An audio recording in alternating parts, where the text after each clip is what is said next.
tension that we're experiencing.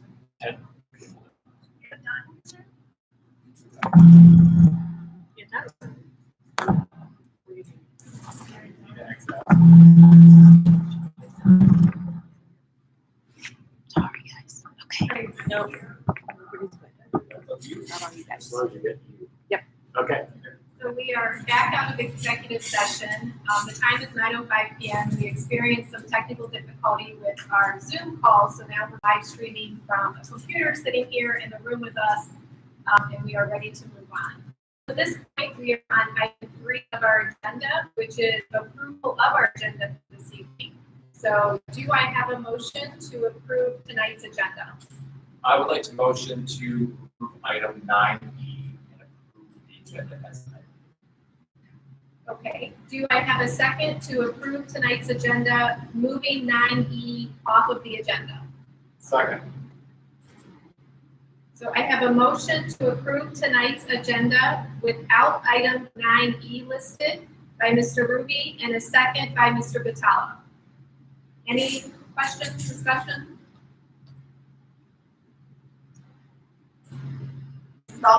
Yes. Mr. Ruby? Yes. Mr. Vitale? Yes. Mrs. Bolander? Yes. Mrs. Hinkle? Yes. Now we are on item 4 for our agenda this evening, which is our superintendent report. Dr. Weber, do you have a report for us this evening? Yes, Madam President, I do. Thank you very much. We have 2 items on our superintendent's report. Real quickly, just really happy to announce that Fairview High School has received its 3rd Great Recognition just this year. As you may recall, they had already received recognition by U.S. News and World Report as high school's recognition, and also the International Center for Leadership and Education designated Fairview High School as a model school in the country, one of only a short number of schools. I think there were 8. I'm not sure. Don't quote me on that. But we received notification last week that the Ohio Department of Education, the Ohio STEAM Leadership Network, or STEM Leadership Network, designated Fairview High School as an official STEAM school. Extremely difficult process to go through. That designation remains for 3 years, and then we would need to reapply again. We dramatically, like to say, revised their application process, and wow, was it a process. So congratulations to Fairview High School for once again doing a great job this year. The second item is an update on the Reimagine School Task Force. Our task force has met twice so far. Our next meeting is Monday, June 1st. And these, as you can see in the agenda, are the members of the task force. And then we are breaking into 3 subcommittees. One for the Early Education Center, one for Gillis Sweet, and one for the middle school, high school. At Gillis Sweet, Trish Moran will be leading that one, be the point person. Matt Krivak will be the point person for Gillis Sweet. Chris Fickle will be the point person for the middle school, high school. And they will be expanding those groups to include more teachers, support staff, parents, and even students if it's appropriate, to start to really detail out the logistics of a reentry plan for the start of next school year. So on the agenda, you can see the dates of our upcoming task force meetings, and then in between those dates, the individual subcommittee meetings will be meeting to really put the meat and potatoes into plan. So we have a link there on the board agenda of our meeting notes and agenda and a resource folder of things that we put in there. It's also available on the website.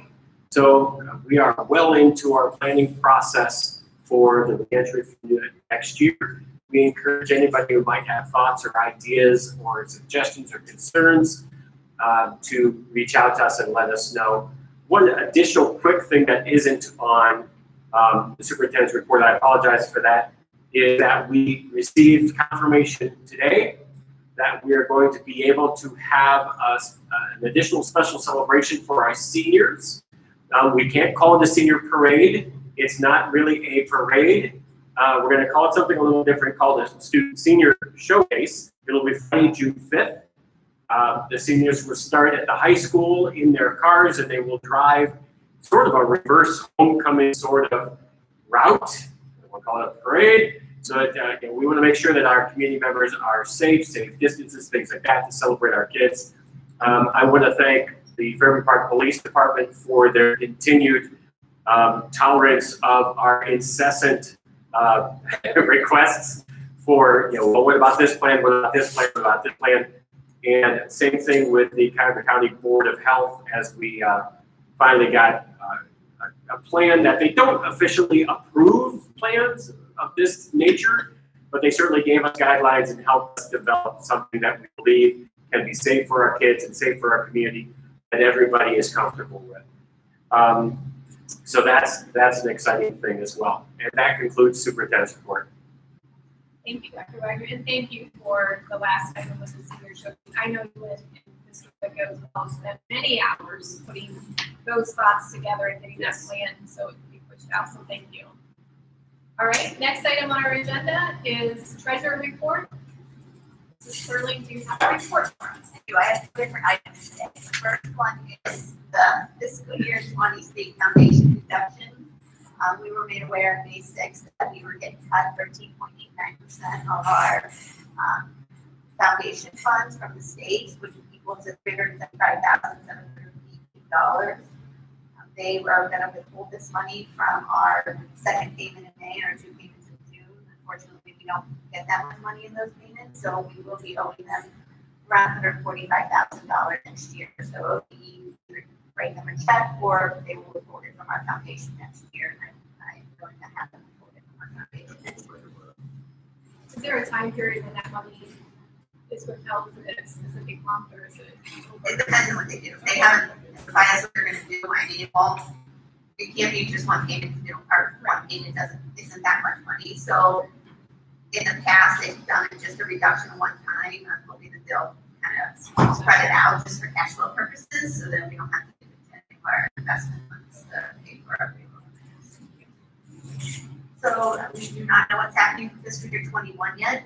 I was told today that we probably will not know by July 1st. It could happen at any time, just like it happened in May of this year.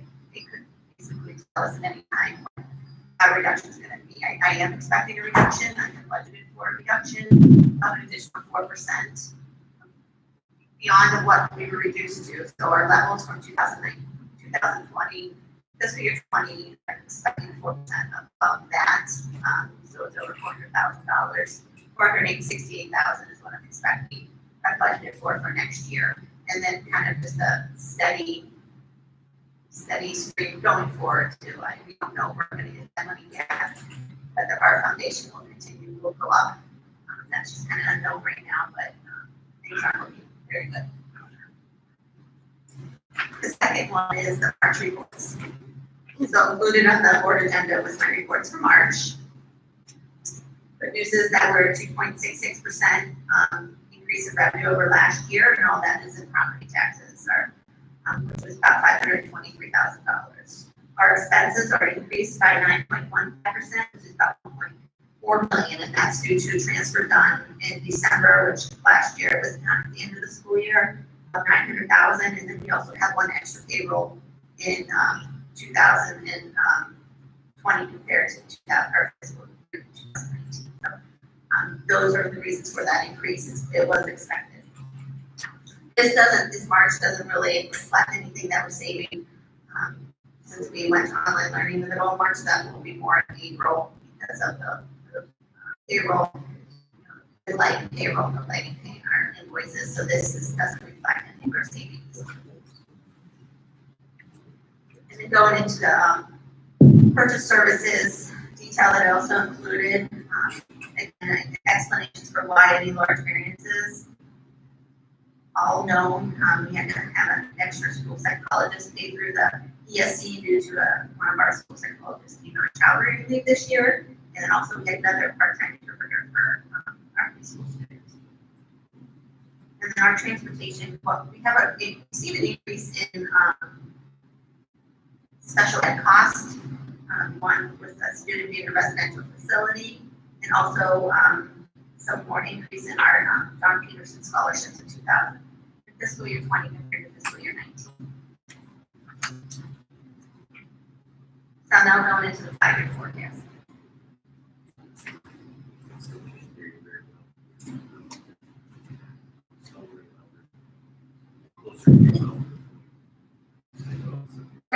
So included in the board agenda is my forecast. For fiscal year 20, we are expecting to receive have a deficit of $309,000. And that just continues to increase over time. And I will go over the assumptions that based on the reasons why these increases are happening. So page 1, page 2 just goes over our overview of our revenue. We had a 5.7% increase in revenue from fiscal year 15 to fiscal year 19. We've had an increase in our total asset valuation based on our reevaluation done in 2019. Had an increase in property tax, like explained earlier. One was due to the reappraisal and also due to some delinquencies, taxes being paid this current year, this fiscal year. Going forward in fiscal year 21, I'm expecting to see an increase in our delinquencies just because of what's happening now with COVID-19. So I had budgeted for an increase of 3% in delinquencies in fiscal year 21. Eventually, we will get that money back. It might take some time. And budgeted that. We'll see an increase in property tax in fiscal year 22 to reflect that the delinquencies being paid back.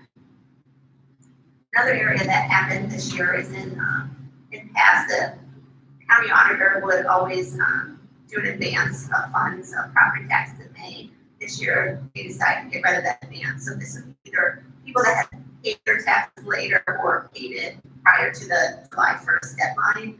This year, we are not getting our advance, so that money is going to, we'll eventually get it, it's just we're not going to get it until July. Going into unrestricted grants. This one shows the reflection that we're receiving $375,000 less. It's not all included in fiscal year 21, as explained before, because we don't have enough funds to pay them back. So part of that reduction for this year is included in fiscal year 2022. And then, like I said before, going forward, I'm expecting 4% reduction in funding, and that continues on throughout the rest of the year. Have a steady stream of foundation payments. If and when we find out, what's happening going forward, we will change the forecast, and this will be updated no later than November. But I can expect you guys will receive that sooner than that if we find out from the state what's happening with the foundation. If they're not going to take the decrease out of us, or if they take more, then I will update the forecast, and you guys will approve it at a later date. Also included in that, the unrestricted grants and aid is casino revenue, and casinos have been closed. So we are expecting next year to receive about 65% of our revenue that we received this year, which is only about $90,000 per year. I've done a decrease slightly of the following fiscal year, and then kind of back to the levels going forward after that. We have not received a catastrophic cost this year. I do not know what our reimbursements it's going to be. In the past, it has been about $45,000. So I did budget for about that much this year too, but those funds have not been received yet by the state. And then, we have to level up this fund. So we received $227,000 this year. Next year, we're expecting to receive $324,000. This is not reflected in the general fund. This is a special fund for 67 that's in. And so some of our expenses that we have paid for out of the general fund prior, including the results, is now being paid out of wealth and silver.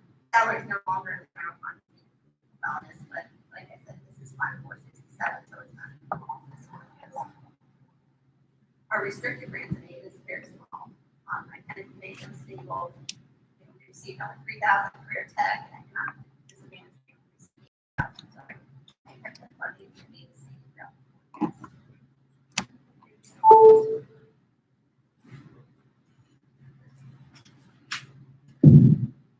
So going on to all other operating revenues.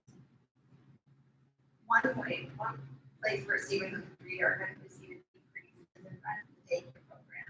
Since that we had to have the daycare program at St. Richard, we were able to receive a rent from that program. So that we received about $90,000 a year. So we're see a reduction in fiscal year 20, and again, in fiscal year 21, this currently, the daycare is closed.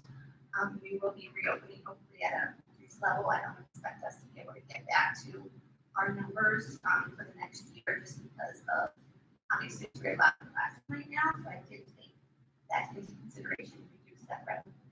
Yeah, another is interest revenue, at our highest interest, investment income this year of over $360,000. With the rates that are happening right now, I did reduce our investment income to 50% for next year, and then increase it a little bit more over time.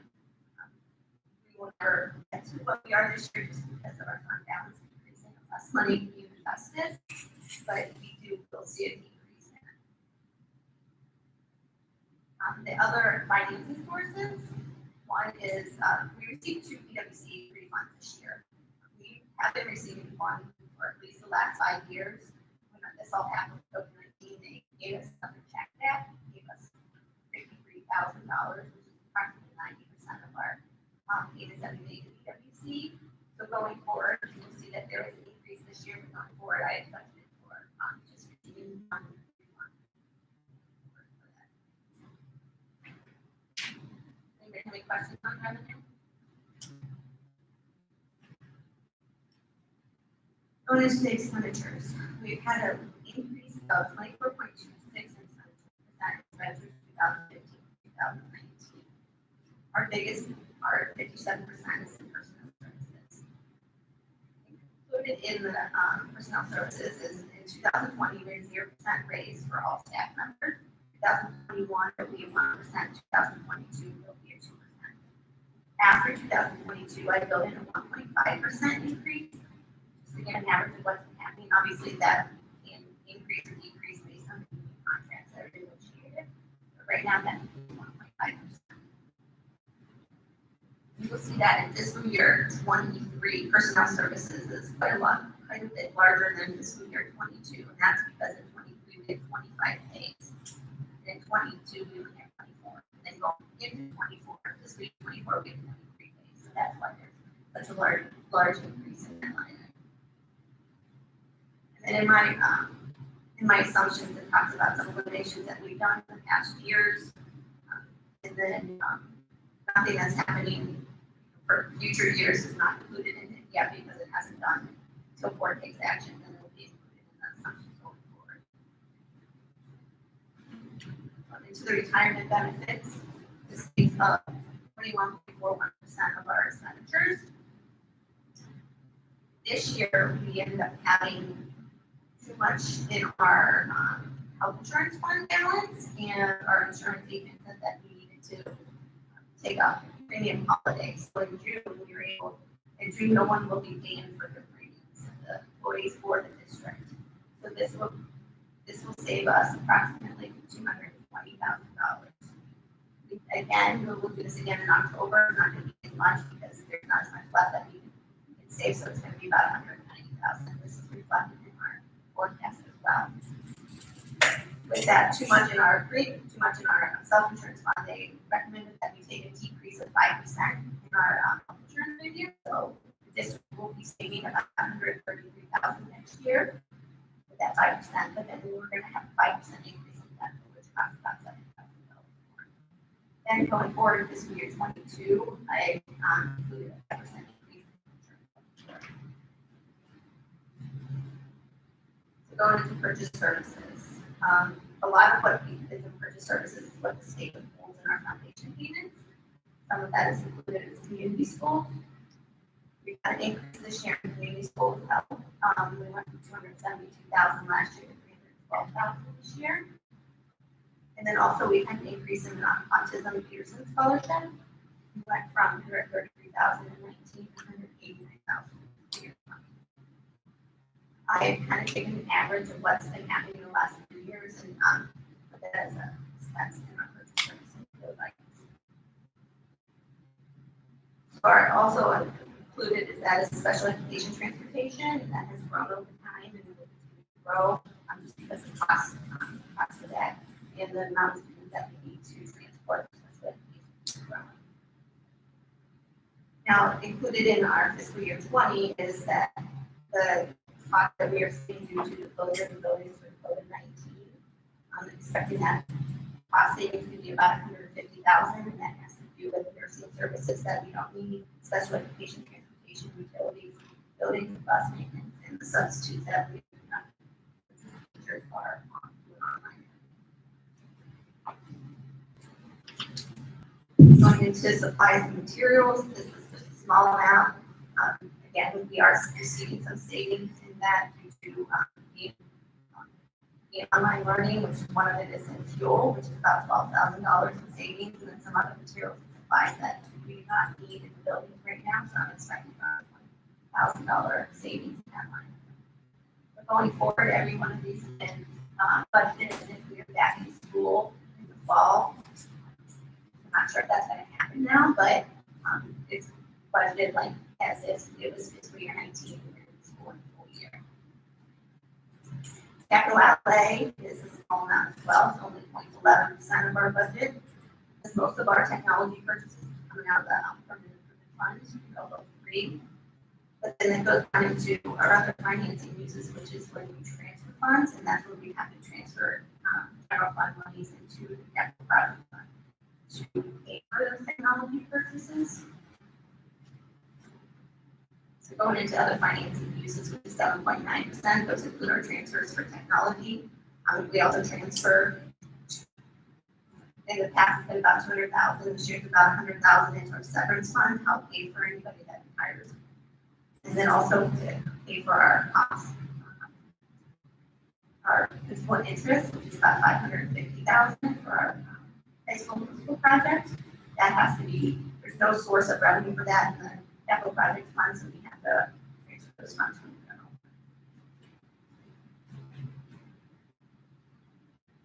So over time in this budget, that you can see that the actual cash balance has decreased by $3.6 million. Most of that is due to the increase in expenditures. Not our revenues increased, but our expenditures increased more than our revenues, so we've had an increase. And going forward, we are expecting a deficit this year and all through the fiscal year 24, we will remain in deficit spending.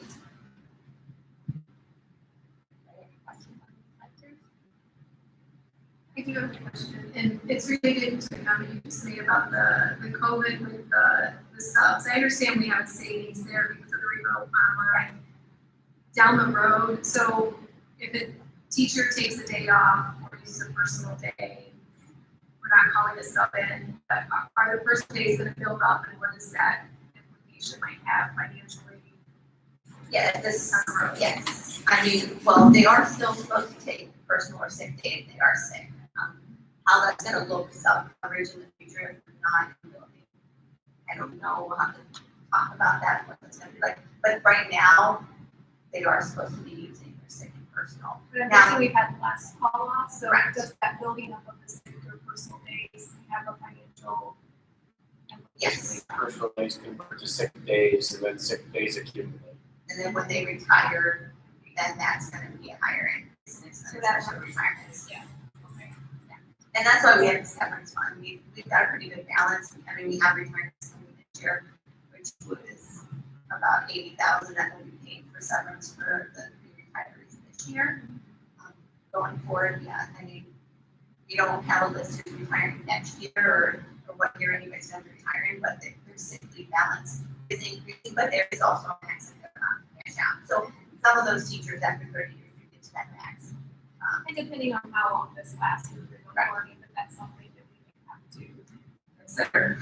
And in the personal leave too, they can either cash it out or they can convert it to sick leave. And this year we had all but 5 people convert to sick leave.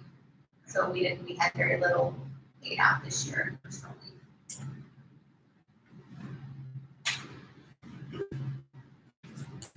Any other questions on the 5-year forecast? And we will get an update to that in October. Yeah, it's November now, but if something changes, it will happen before then. Okay. Fourth item, number 3, mention number 4 is that we received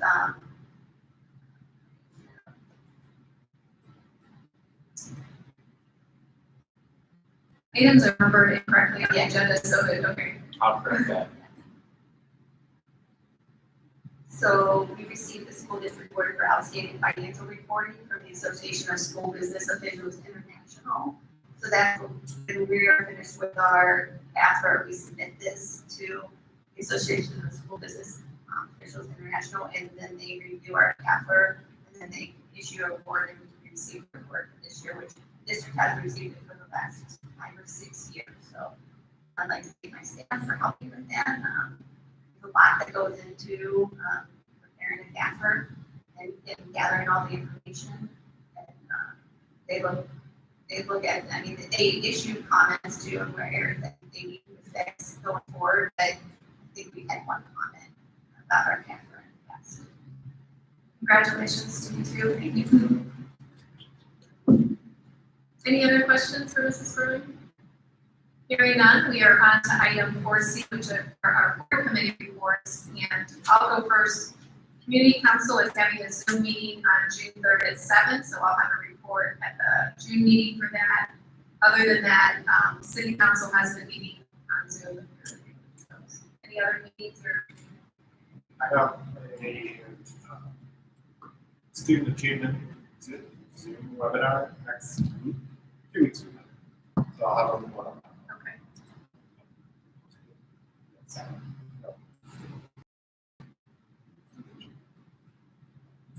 Any other updates? Jen? Early Park Education Foundation that we do last week. The Early Park Education Foundation met I believe it was last Thursday evening on Zoom. And their main bit of business during their meeting was to discuss their golf outing that they usually have every summer. And the pros and cons, there would have been a way that they could have still had it. They did decide to cancel it for this year and see what happens next year. So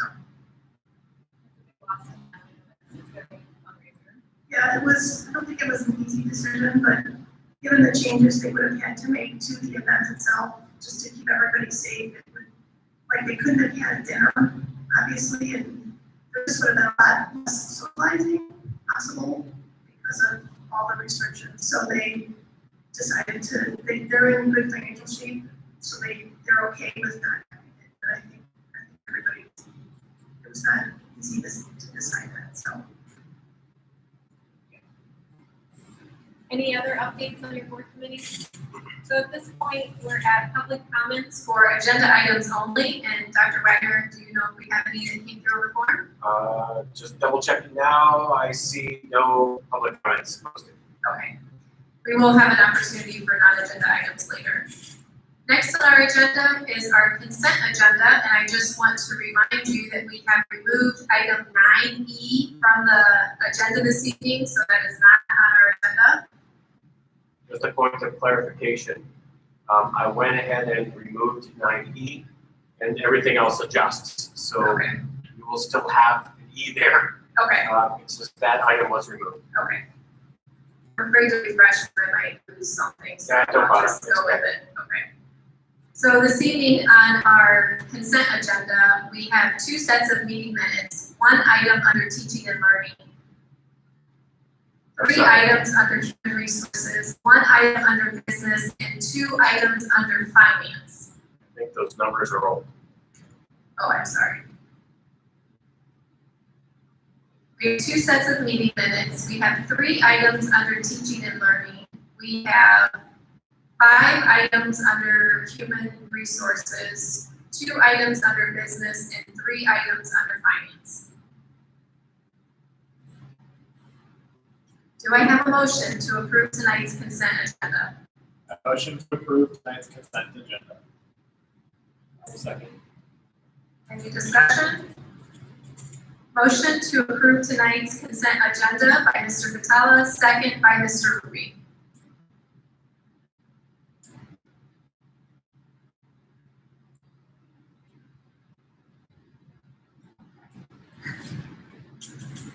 Mrs. Dalton? Yes. Mr. Ruby? Yes. Ms. Ella? Yes. Mrs. Boland?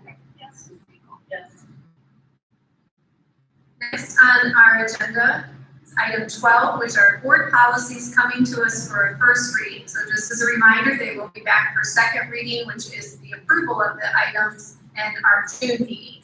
So tonight, it's just a discussion item, and I'm just gonna put all policies A through H on the table.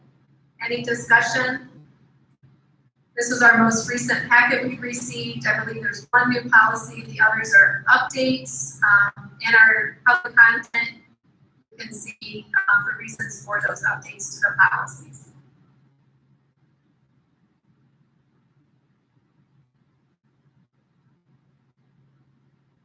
I imagine there will be more updates as COVID has changed the way we do things coming through. So hearing no comments on those, we will see those policies back. If you happen to come up with a question and have any questions or concerns, you can reach out to Dr. Wagner or Matt and I are on the policy committee. Next on our agenda is item 13, which is, item public comments, non-agenda items. No items. No items reported. So our final item of business is adjournment. Do I have a motion to adjourn tonight's meeting? Motion to adjourn tonight's meeting. I'll second. Motion to adjourn tonight's meeting at 9:36 p.m. by Mrs. Bolander and second by Mr. Vitale. Dalton? Yes. Mr. Ruby? Yes. Stella? Yes. Bolander? Yes.